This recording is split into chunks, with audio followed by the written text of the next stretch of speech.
Kok saya dulu, kok guru saya datang jadi imam, tak berani saya. Silalah dulu jadi imam. Kau lah, tak bisa saya. Apa tak bisa? Adalah. Tak mampu saya, lemah lutut saya. Kau saya ni guru di belakang. Dulu gitu.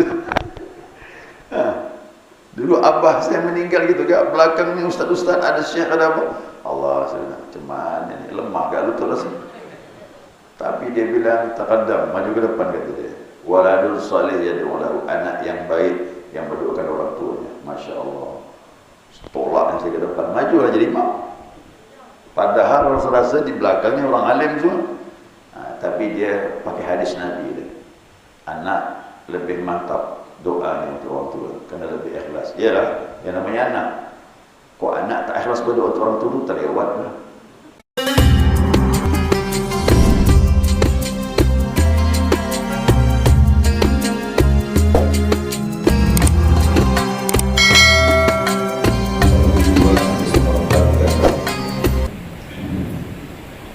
Mas'ud radhiyallahu anhu qala Rasulullah sallallahu alaihi wasallam ya ummul qauma aqrabuhum abi sawa'an fa'alamuhum bis sunnah fa in kanu bis sunnati sawa'an fa'aqqa.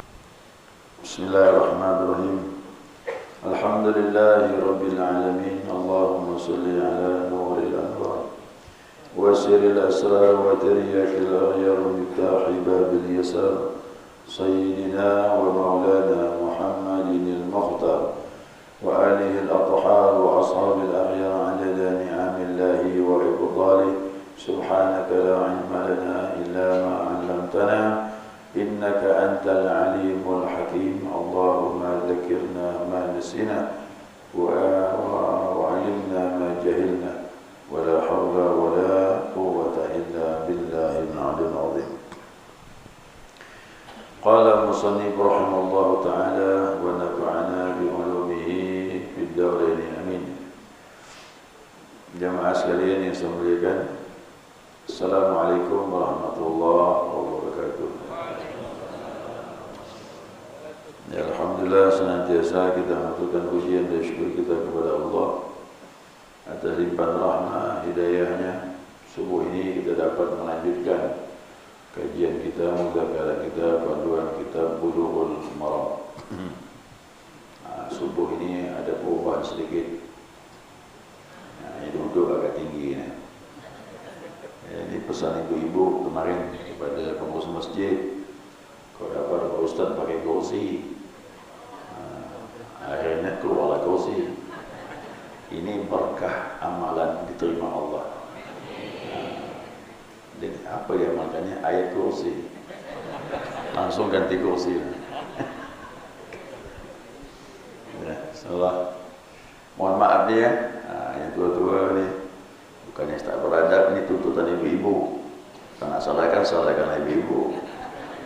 Ini salahkan saya. Baik. Baik, kita mulai lanjutan hadis berikutnya. An Abi Mas'ud radhiyallahu anhu qala, dari Abi Mas'ud Allah ridha terhadapnya telah berkata, qala Rasulullah sallallahu alaihi wasallam, Rasulullah bersabda, ya ummul qauma aqra'uhum li kitabillah. Menjadi imam suatu kaum itu orang yang paling banyak hafal daripada kitab Allah, yaitu hafal daripada Al-Quran. Wa in kanu fi qira'ah sawa'an, maka jika dalam bacaannya sama, jadi ada 2 orang, 3 orang yang dia punya potensinya sama, bacaannya sama, wa a'lamuhum bisunnah, maka yang lebih tahu dengan sunnah. Wa in kanu fi sunnati sawa'an, jika mereka itu dalam hal sunnah sama, fa aqdamuhum hijratan, maka didahulukanlah mereka yang hijrah bersama Nabi sallallahu alaihi wasallam. kanu fil hijrati sawa'an, maka jika mereka dalam hijrah pun sama, masanya sama, faqdamuhum silman, maka dahulukan mereka yang duluan masuk Islam. Wa fi riwayatin sinnan, dalam riwayat yang lain dahulukan mereka yang lebih tua. Wala ya'ummanna rajula rajula, ulangi, wala ya'ummanna rajulu rajula fi sultanihi, janganlah seseorang itu menjadi imam untuk orang lain dalam kekuasaannya atau di tempat ia berada. Wala yaquda fi baitihi ala maqrimatihi illa bi'izni, dan jangan duduk di rumahnya, tempat yang dimuliakannya, kecuali dengan izinnya. Rawahu Muslim wa Ibnu Majah min hadits Jabir radhiyallahu anhu. Ini hadis sahih Imam Muslim dan juga dikeluarkan oleh Ibnu Majah. Hadis ini sama-sama dari Jabir radhiyallahu anhu. Wala ya'ummanna amra'atun rajulan, dan janganlah perempuan mengimami laki-laki. Ini aturan jelas ni. Wala a'rabiyun muhajiran, janganlah orang Arab Badui, orang perkampungan di lembah pedalaman menjadi imam bagi orang yang hijrah, yaitu sahabat yang hijrah dari Makkah ke Madinah. Wala fajirun mu'minan, janganlah orang yang maksiat menjadi imam orang mukmin. Ya, ini hadis wa isnaduhu wahin atau dhaif. Ini hadis hukumnya, statusnya dia lemah. Hadis yang terakhir ya. Hadis yang pertama sahih. Jadi digabung, ada dua hadis, tiga hadis ya. Tiga hadis digabung jadi satu. Baik, kita lihat di sini jemaah sekalian, teks daripada hadis ini. Nah, kata Nabi, yang menjadi imam suatu kaum itu yaitu aqra'uhum li kitabillah, ya, yang lebih bacaannya ya terhadap kitab Allah. Apa maknanya? Aktsaruhum hifzan lil Quran, artinya yang paling banyak hafal Al-Quran. Jadi dulu di masa Nabi itu yang paling banyak hafal Al-Quran itu memang didahulukan. Tapi ingat, nanti ada pembahasannya, bukan hanya sekedar hafal. Kalau sahabat tu dia hafal Al-Quran, dia tidak berpindah dari satu surah ke surah yang lain, kecuali surah itu dia paham betul. Nah, itu dulu. Kok sekarang ini kan hafal saja, paham belum tentu. Nah, banyak orang hafal Quran, tapi belum tentu dia paham. Sahabat itu diajarkan Nabi satu surah atau beberapa ayat, tidak akan berpindah kepada ayat berikutnya kecuali ayat itu dia paham. Nah, makanya hebat sahabat tu. Ya, dia jadi imam dan dia paham yang dibacanya. Kita jadi imam belum tentu yang kita baca itu paham. Nah, hafal ya, paham belum tentu. Belum tentu. Nah, kemudian dalam kalimat hadis ini, fa in kanu fil Quran sawa'an, ya, apabila dalam Al-Quran dia sama, artinya kadarnya, hafalannya, masanya pun sama, bagusnya pun sama, nah, baru pindah kepada kriteria berikutnya, yakni yang paling mengetahui bisunnah, yaitu paham dengan sunnah. Apa maksudnya? Dia mengenal hukum-hukum salat, itu maksudnya. Karena salat itu hukumnya tak dirincikan dalam Al-Quran, dirincikan dalam hadis Nabi SAW. Nah, Nabi kan merincikan cara salat, takbir, kemudian jangan mandang ke atas, jangan bermain-main hal yang tak bermanfaat, artinya konsentrasi kepada Allah. Setiap orang salat itu yunaji rabbah, dia bermunajat dengan Tuhannya. Itu semuanya penjelasan dalam hadis Nabi SAW. Ya. Nah, jadi yang paling paham sunnah, mereka yang paling mengenal hukum, ya, mengenal hukum dari Rasul SAW. Ya. Nah, kemudian jika mereka itu sama dalam sunnah, maka didahulukan yang hijrah. Siapa itu hijrah? Yang berpindah dari Makkah menuju Madinah, ya, Madinah. Dan itu didahulukan, apalagi yang mereka ini dianggap mulia, orang yang hijrah bersama Nabi sallallahu alaihi wasallam. Ya, mulia betul. Jadi ada sahabat-sahabat yang masuk Islam itu waktu Fathul Mekah. Udah akhir dah. Ya, nilainya maaf tidak sama dengan sahabat yang masuk Islam pada awal Islam atau pertengahan masa Islam. Seperti Abu Sufyan, nasabnya dengan Nabi lebih dekat dengan kebanyakan sahabat, tetapi masuk Islamnya akhir. Bilal bin Rabah, biarpun hamba sahaya, tapi duluan masuk Islam di Mekah, bahkan disiksa oleh tuannya. Bayangkan itu. Makanya Bilal itu mulia. Kenapa? Dekat dengan Nabi SAW. Abu Sufyan kadang-kadang melihat Bilal itu iri juga dia. Dekat betul dengan Nabi. Abu Sufyan nak ketemu Nabi, ngantri. Ingat, Nabi itu orang besar, Bapak Ibu. Nak ketemu Nabi itu ngantri. Setelah Fathul Mekah, setelah Fathul Mekah itu orang berdatangan ingin jumpa dengan Nabi SAW. Karena Islam sudah tersebar. Mau ketemu Nabi, sama nak ketemu dengan gubernur, bahkan lebih hebat lagi. Ngantri dulu, catat siapa, dari mana. Kemarin kami ziarah Sunan Ampel pun begitu, Sunan Giri. Apalagi Sunan Maulana Malik Ibrahim, catat Pak, mau ziarah tu kuburan wali. Dari mana Pak? Tunggu, jangan masuk dulu. Catat siapa nama, dari mana. Coba bayangkan, dulu di masa Nabi orang kepingin ketemu dengan Rasulullah sallallahu alaihi wasallam. Bukannya mudah. Bilal keluar masuk ke ruangan Nabi, keluar masuk. Hebat Bilal. Hari-hari jumpa Rasulullah. Ya. Nah, maka mereka termasuk dimuliakan. Kenapa? Dia masuk Islam awal. Allah Subhanahu wa taala berfirman, la yastawi minkum man anfaqa min qabli al-fathi wa qatal.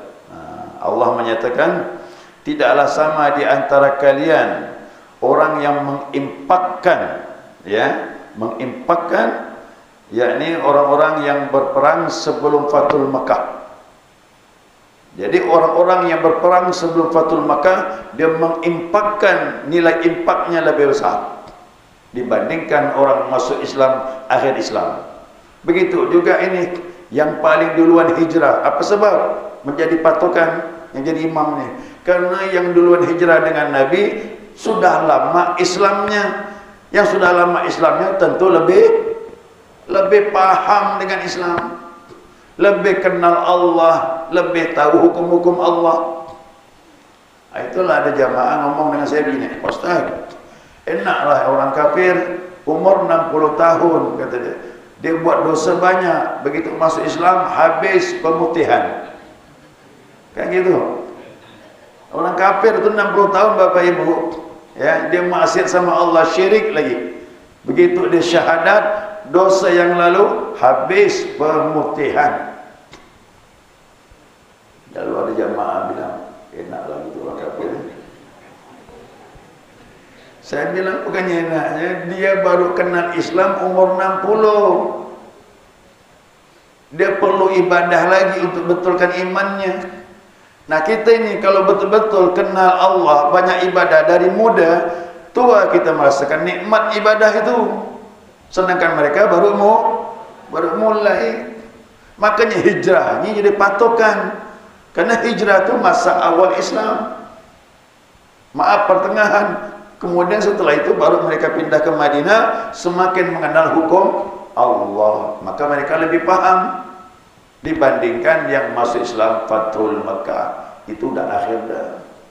Fathul Mekah 2 tahun setelah itu, tak sampai 2 tahun, Nabi SAW kembali kepada Allah SWT, meninggal. Nah kemudian lanjut lagi.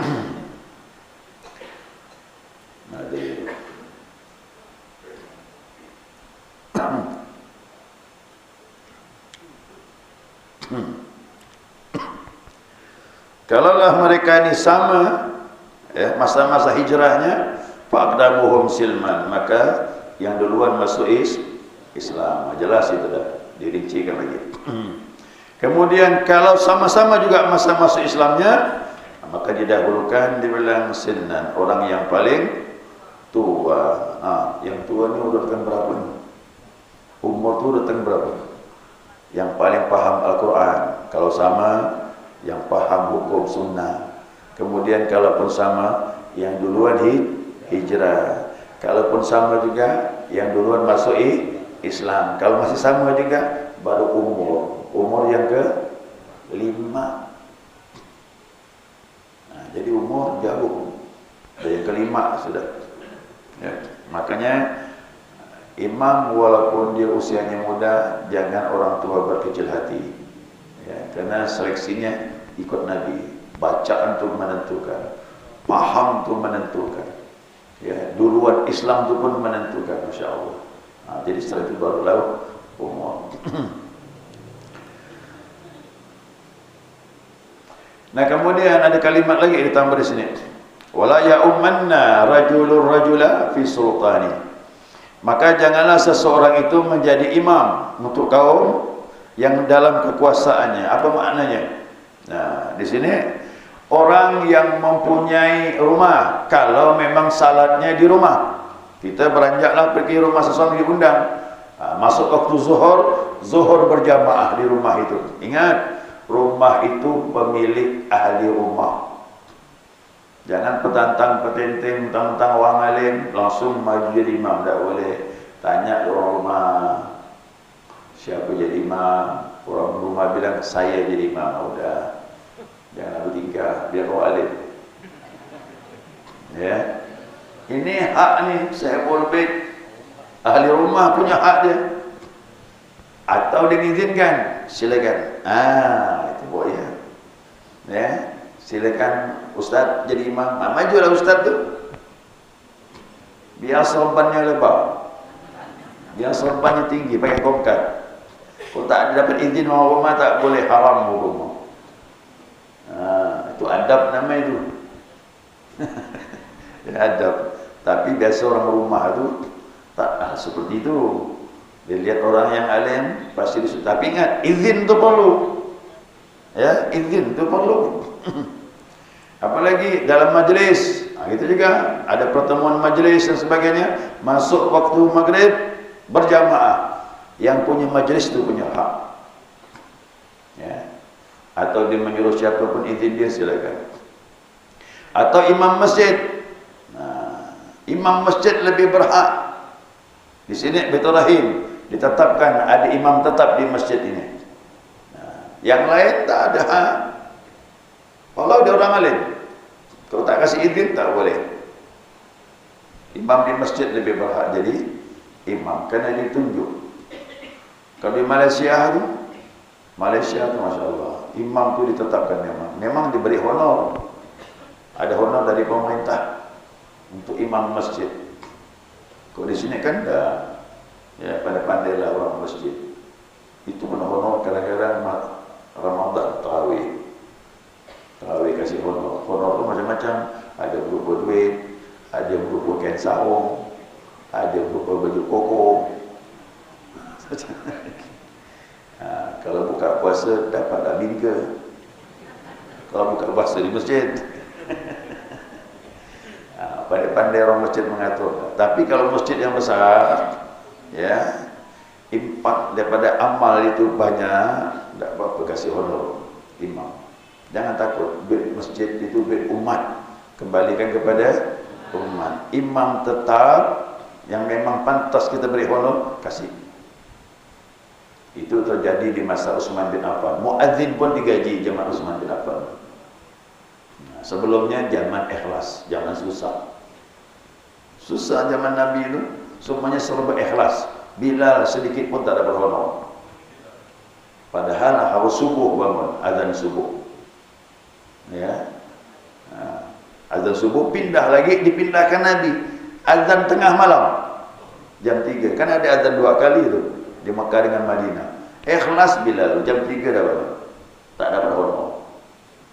Cuba orang sekarang kita kasih honor. Tak ada dia bangun awal. Dahlah, aku jadi makmum jalan. Kan lebih hebat dari makmum. Jadi zaman Nabi itu zaman ikhlas, maka iman dia kuat. Kuat. Tak payah nak melawan iman sahabat tu susah gitu.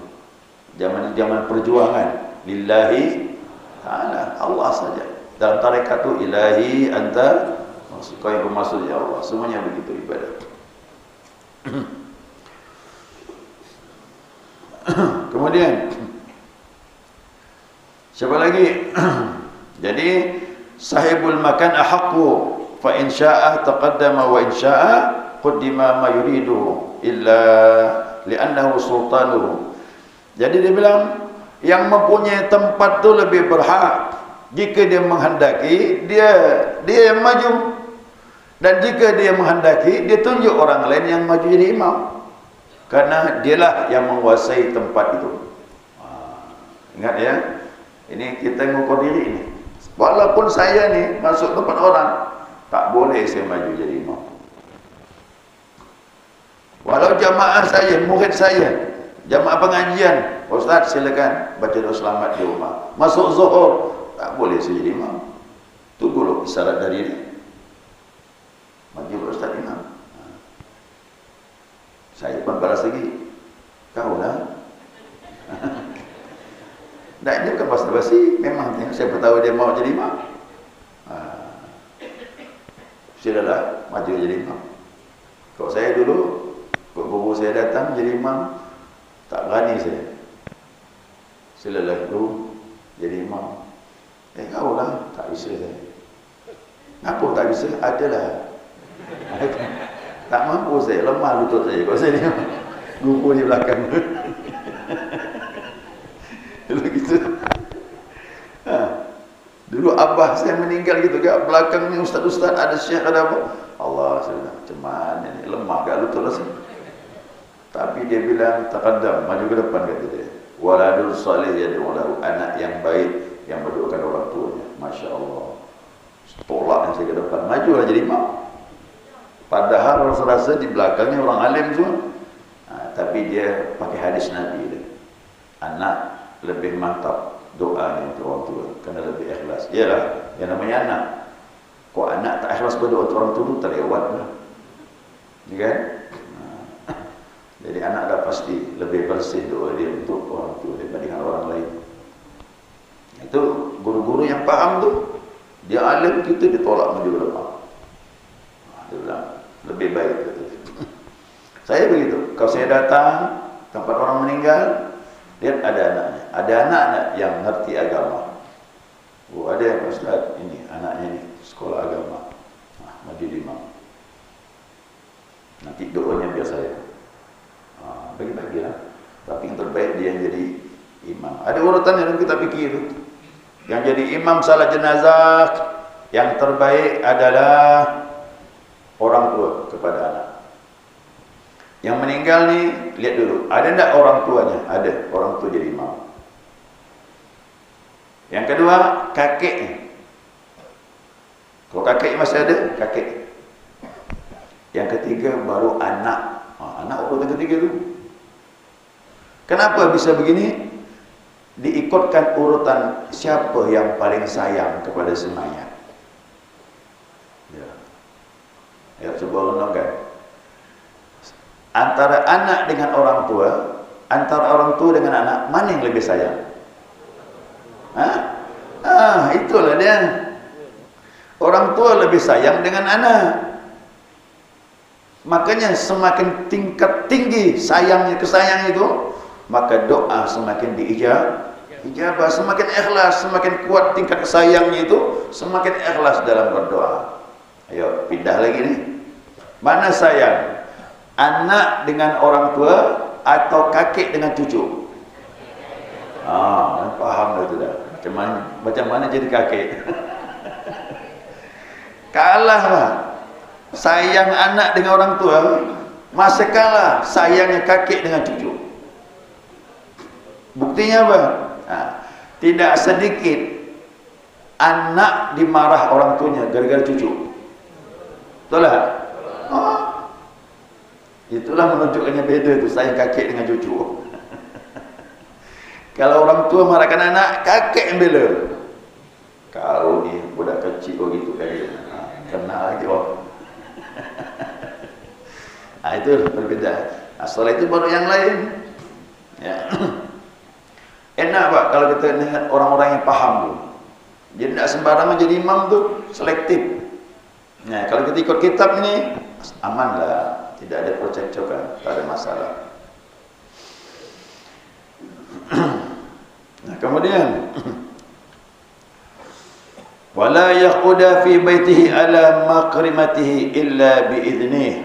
Janganlah dia duduk di rumahnya, tempat yang dia pakai, tempat yang dimuliakannya, kecuali dengan izinnya. Nah, ini juga begitu kita masuk ke rumah orang. Contohnya apa? Permadani. Tempat orang duduk kan pakai permadani. Nah, ada tempat-tempat yang dia duduk. Ya, tempat-tempat yang dia duduk, yang kita jangan duduk di situ. Kecuali izinnya. Makanya orang masuk ke rumah jangan langsung duduk. Ya, selanjutnya. Wala ya'umanna amra'atun rajulan. Janganlah perempuan menjadi imam untuk laki-laki. Ini dah yang ditetapkan tadi dah. Ya, sampai hari kiamat pun begini dah. Kalau ada timbul aliran madhab perempuan imam, makmum laki-laki, udah bubar kalau udah tu. Ya, tak betul tu dah. Bagaimana mungkin perempuan jadi imam, makmum laki-laki? Imam rukuk, sujud di belakang laki-laki. Itu sangat berbahaya, Pak. Ya. Makanya Rasul itu tidak ada laki-laki. Nah, perempuan ini banyak fitnahnya. Tubuhnya saja mengandung fitnah. Suaranya pun juga begitu. Ada perempuan yang ngomong maaf, sangat menggoda suaranya. Itu pun haram hukumnya. Ada yang ngomong cara manja begitu. Jadi fitnahnya banyak pada perempuan. Fitnah itulah ditutup rapi dengan agama yang dibawa Nabi kita Muhammad SAW, supaya dia lebih terhormat, lebih dihargai. Ya, lebih dihargai. Nah, bagaimana kalau perempuan dengan perempuan berimam? Nanti ada hadisnya, ya. Ada hadisnya. Ya. Wala a'rabiyun muhajiran. Janganlah orang Arab Badui menjadi imam, ya, orang-orang yang hijrah. Jadi sahabat Nabi yang dari Mekah hijrah ke Madinah itu lebih mulia. Memang diakui itu. Ya, maka orang Arab pegunungan, orang pedalaman yang belum kenal Islam atau baru kenal Islam, ilmunya maaf belum seberapa dibandingkan sahabat yang senantiasa mengikuti Nabi SAW yang hijrah dari Mekah ke Madinah. Itu tak pantas, masih tak layak dalam pandangan agama. Tapi tidak wajib ya, cuman sunnah. Ya, sunnah jangan sampai orang Arab kebanyakan, orang-orang kampung pedalaman menjadi imam bagi sahabat muhajir yang hijrah dengan Nabi SAW. Demikian juga wala fajirun mu'minan. Jangan sampai orang yang maksiat jadi imam untuk orang mukmin. Ini imam orang maksiat, fasik. Imam bagus, bacaannya Masya Allah. Tapi mama luar bubar tu, judi pun mau. Main judi pun mau. Ini biasa di kampung ni. Saya masuk di kampung itu, acara maulid. Itulah pertanyaan orang. Ustaz kita deh. Ini mumpung ada ustaz yang mau tanya. Padahal udah tutup dah tu majelis taklim. Maulid, ceramah kan? Ada pertanyaan. Tapi diminta saya tanya Pak Ustaz sebelum Pak Ustaz kembali. Ini penting kata dia. Masalah imam. Dia qori, bacaannya bagus pada sekolah agama, cuman maksiat, main judi. Nah, main judi je dia, minum tak ada. Main judi. Jadi imam tak terima orang kampung. Ini dikatakan Nabi. Kalau terjadi bagaimana? Sah. Cuman makruh. Tak bagus. Itu tadi fitnah itulah. Maka cari imam tu yang akhlaknya pun bagus, jangan yang maksiat. Ya, jangan yang maksiat. Itu orang yang fasik, mencampur antara taat dengan maksiat. Nah, jadi carilah imam yang terbaik. Maka di sini ada kriteria yang disusun dalam hadis ni, ya. Siapa-siapa saja yang layak jadi imam. Tadi urutannya sudah kita sebutkan itu. Nah, Nabi SAW yang amat sangat bijaksana ini, kata ulama, beliau menyuruh jadi imam itu. Kenapa? Memilih imam itu, dia selektif jadi imam itu karena imam itu rutbatun azimah, kedudukannya tinggi di sisi Allah, bukan sembarangan. Hadis yang lain, cari imam yang terbaik, kata Nabi, nanti dia mengiringi engkau nanti di hari kiamat di hadapan Allah Subhanahu wa taala. Tidak sembarangan jadi imam. Makanya di masa Nabi belum pernah sahabat maju jadi imam, belum pernah. Kembali kita bahas, kecuali masa akhir Nabi sakitnya berat, baru Nabi suruh Abu Bakar jadi imam. Itu udah akhir betul. Udah sakit Nabi semakin berat. Sebelumnya tak berani sahabat, takut. Abu Bakar saja begitu sedang imam, Nabi muncul, mundur langsung. Nabi beri isyarat suruh tetap, tak mau Abu Bakar, mundur dia. Nabi tanya, kenapa kau mundur? Tak layak Ibnu Abi Quhafah, aku ni anaknya Abu Quhafah, tak layak berada di depan, sedangkan di belakang ada orang yang sangat dimuliakan oleh Allah Subhanahu wa taala. Oh, kok begitu imam? Aman lah. Ya, aman. Kenapa? Selektif dia. Jadi orang yang layak dia yang terbaik. Tidak ada yang terbaik kecuali Nabi kita Muhammad sallallahu alaihi wasallam. Ya. Imam itu adalah syafi', asy-syafi' wa dhamin. Imam itu menolong. Jadi menolong ibadah-ibadah kita yang kurang itu ditolong sama imam. Dan dia menjamin yang makmum datang terlambat. Siapa terlambat datang? Masbuk. Tak sempat baca Al-Fatihah utuh. Kan? Allahu Akbar, imam lagi baca surah. Begitu dia baca Bismillahirrahmanirrahim, Alhamdulillahirabbil alamin. Imam, wa amma bi ni'mati rabbika fahaddits, selesai dah. Bagaimana Al-Fatihah makmum ni? Ini ada dikatakan ya, al imamul dhamin. Imam tu yang menjamin bacaan yang tidak selesai oleh makmum sebagai masbuk. Makanya Nabi memilih imam itu yang terbaik, yang paling bacaannya paling banyak, paling hafal. Siapa mereka itu yang paling hafal? Mereka lah yang paling paham, ya, yang paling paham. Karena sahabat Nabi SAW, mereka membaca Al-Quran dan tidak akan berpindah kepada ayat berikutnya, surah berikutnya, kecuali yang dibaca itu paham betul dia. Nah, kau dapat begitu, yang imam ni surahnya dia hafal dan dia tahu makna dan maksud ayat tadi. Oh, itu Masya Allah. Makanya berjamaah ni banyak keutamaan. Imamnya bagus, ya, imamnya bagus. Kemudian alim lagi, paham hukumnya.